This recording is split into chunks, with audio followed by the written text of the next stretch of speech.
your why wake you up every day? I'm going to say that again. Does your why wake you up every day? I want you to pause for a moment, wherever you're at. If you're in your car, if you're listening at home, wherever you're doing, I want you to really think about that question. Does your why wake you up every day? Does your purpose of what you should be doing wake you up every day? Does your passion in your life wake you up every day? Does the drive that creates to mobilitate you through what you do wake you up every day? Now, I asked that question every day of my life, because the more and more as I've grown since I was younger, now I'm more wiser. Let's just say that. Much older, but more wiser. Let's just put it that way. That I know how important and vital it is to understand who you are, what is your purpose, why are you on this earth? And I tell people ask me, well, I don't know my gift, or I don't feel like I'm important. You know what? You're important because you're here. If you're speaking and you're breathing life right now, you're important. And if you're on this earth, you have a purpose, period. And if you're moving daily, your hands, your arms, your toes, your eyes, everything, then there's a reason why you're here. And I want you to think about that, because I feel like a lot of times people is missing it just like that. And I don't care what level in your area that you're in. You could be working for somebody. You could be having your own business. You could be, a stay-at-home, family member, mom or dad, dealing with children, whatever. But I want you to know, does your why wake you up every day? No matter what the consequences is, does your why wake you up every day? They said we learn by repetition. And that's why you keep hearing me ask that question. Because sometimes it takes 5, 10, 15, 20, 50 times to hear something over and over again to get into your mind, into your heart, that you remember, right? I know as children, what did we have to do? I learned the ABCs until I made a song about it, right? A, B, C, G, H, I, J, K, L, M, N, O, P, Q, R, S. I mean, we had to learn it over and over and over again before we even learned how to speak. We needed to know the alphabet.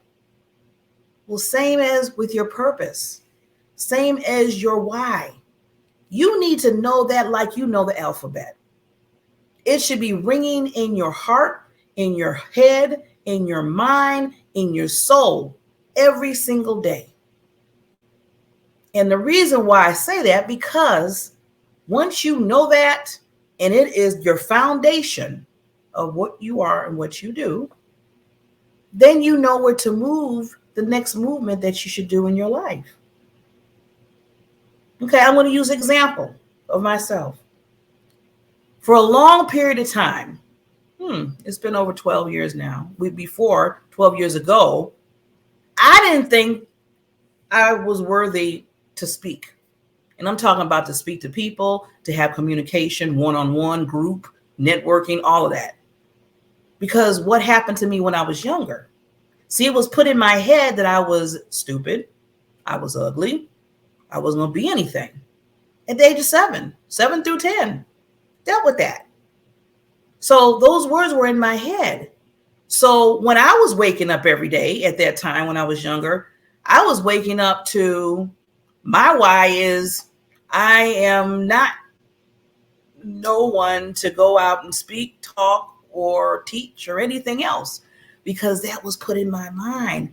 Do you hear words sometimes in your life? Have you heard words? Are you hearing them now? You'll probably hear them in the future. I want to tell you right now, just to let you know, there's going to be people that's going to tell you that you don't amount to nothing, that you're no way, fashion, smart. Why are you doing a business? Why do you have a family household? I mean, and the hits keep going, right? And it's up to you to create that foundation in your life. So every time a negative comes to your brain, to your ears, you're zapping it. You're zapping it. You're zapping it. You're zapping it away, because you know what? Because you know who you are. You know your why. You know your purpose. And whatever they say, whatever the naysayers say, including you, sometimes, most of the time, probability 95% of the time, we are our worst enemies. And we start to put those thoughts in speaking to ourselves, saying what we are, what we're not. And that's why it's so important. And I'm going to ask this question again. If you're just chiming in, if you're just seeing me right now, does your why wake you up every day? This came across. I was up at 3:00 this morning listening to Eric Thomas. A lot of you, he's a very, very well-known motivational coach, teacher, mentor, and the whole 9 yards. I mean, I've been listening to him for years, and I'm telling you, if you want somebody just to no sugarcoating and just to tell you what you need to be doing, and you shouldn't be, negative and all that, go to Eric. Hear Eric Thomas. He also goes as ET. And I was listening to, he was on another summit, 3:00 in the morning, my time now, 3:00 in the morning. That tells you when I was up, listening to positive words of wisdom. And he asked that question that I'm asking you right now. He said, does your why wake you up every single day? And he did just like that. Does your why? And I was like, I was almost like Scooby-Doo. Yeah. I think so. Yeah, I love what I do. All of a sudden, I was trying to make it all Mrs. Professionalism. Like, yeah, my why wakes me up every day. Then I had to really dig deep. And I told myself, I said, does my why really make me up every day? Do I get up doing something that's going towards the gift that I have in me? Do I get up doing something that's going to help somebody else with the gift I have? Do I get up every day thinking of learning something that's going to add to my gift, that's going to add to my experience? Do I take the stories in my life that happened in the past, present, and probably will happen in the future? Will I take those and use them as hope to the world, be it good or bad? That's why I'm always talking about when I was bullied when I was younger. I'm always talking about when I was sexually assaulted when I was younger. I always talk about when I went through my journey of my cancer. Thank you, God, that it's in remission for 12 years. But I always talk about those stories, many more. And I know you, each and every one of you out there has your special stories in your life. How are you using them to make a difference? Are you putting them in your why? Are you telling people that, you know what, you have hope because I went through that same ordeal or something similar that you went through? I lost a loved one. I lost a parent due to murder. Does anybody probably need to hear that? Maybe there's other people that lost their parent or loved ones through a murder. I lost a dad through murder. And if I don't tell that story and show how I went through the stages of it and I overcame to a certain extent. Now, I always say certain extent because I'm always going to remember him. But I remember him in a way how it goes into my why. And it goes into my foundation because I know I need to tell it so others can have hope. Others can know that there's a light at the end of that tunnel, as they say. Others know that they have a purpose, and don't let nothing stop them. All the stories in the world, in your life, don't let the valley low hit you so hard that you are not moving forward in your why. So I wanted just to come to you today because it was really, like I said, when something's really gnawing at me, really just eating inside of me, that I say, I gotta get it out, I gotta let it, I gotta tell people. I just want you to ask that question to yourself, because If that's not happening, if your why doesn't wake you up every day, that's a sign that maybe, just maybe, the why is not strong enough. Or maybe you need to dig a little bit deeper. Or maybe you need to tweak something and say, this is not what really I want to do. I really want to do this. Then why are you not doing it? We have a time between when we're born and when we leave this earth. We got that middle. You know, they always say, you hear a lot of speakers talking about you have that middle, that dash. What are you doing with the dash? Right? We hear that a lot. I heard speakers, Les Brown, everybody, a lot of people say that. But think about it. During that middle, that dash, are you doing what you want to do? Are you doing your why? Or are you just saying, oh, well, I'm here. Whatever it is, what it is. Whatever happens, what happens. I'll just go with the flow. You know, it's one thing to go on the flow in your why and helping people in that flow. But it's another thing where you're just stagnated, or you're just sitting there, or you just, I don't know. And you don't have to be that way. You don't. You can seek out your why. There's so many. I tell people that whatever you like doing, there's a gift in you. Whatever you like to do, whatever you like to help out in, there's a gift. There's a gift even just cooking.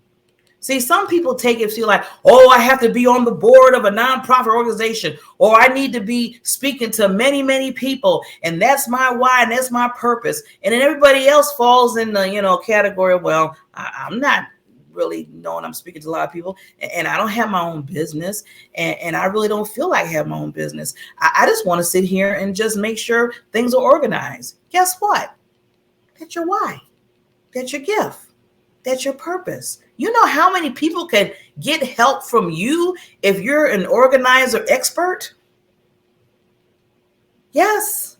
That is. And some people have businesses about organization, and people and helping other people in their business. And I'm just using that as just one example of don't think that your why is just certain areas in life. Your why can be, you love to clean. You can have a talk show about that. You could have a business, cleaning business. You could give people tips about it. There's so many things you can do with the gift that you have, but sometimes you don't realize your gift because you think it might be small. Never, ever. And I'm saying this, I will say this to the rooftops. Don't you ever think that your gift and your why that you love, that you're passionate about, is small. Nothing small about it. Nothing is small about it. You're here for a reason. It's huge. But what you have to do and what you have to remember is, does that gift, does that purpose, does that why wake you up every day and move you to the next level in your life? And then once it moves you to the next level in your life, then you can start helping to move what? Others in their life to the next level. See? It is not, we make things a little bit difficult than we should. We really do. If you're good at listening to people, that's your gift. If you're good at talking, that's your gift. If you're good at cooking the best, amazing, spectacular fried chicken, that's your gift. And some people are like, really, Rob? Yeah. That might be your gift in your life. Nothing is too small when it comes to you. Remember that.